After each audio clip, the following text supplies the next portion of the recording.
জিহ্বাটাকে দাঁত দিয়ে কামড়ায় ধরবেন। প্রথম একটু কষ্ট হবে, এক সপ্তাহ প্র্যাকটিস করলে, 2 সপ্তাহ করলে দেখবেন আয়ত্তে চলে আসবে। কারণ বেশিরভাগ মানুষ কথা বললে বদনাম হয়ে যায়, গীবত হয়ে যায়। আপনি কারো সাথে ফোনে 3 মিনিটের বেশি একটু লেনদেন ছাড়া কথা বলে দেখেন তো, কোনো না কোনো ভাবে দেখবেন অন্যের বদনাম চলে আসছে।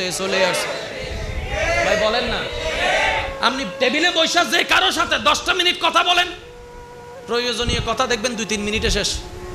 কিরে কেমন আছোস, পড়া কেমন চলে, বাট্টাত খাইছোস নি, ব্যবসা বাণিজ্যের কি অবস্থা, 2-3 মিনিটের কথা।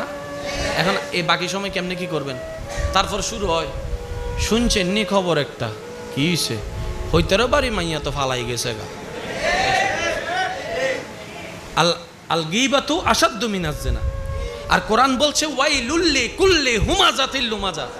কামাইলাম সওয়াব আমি, বদনাম করে আমি তারে সওয়াব দিলে, তার গুনাহ নিলে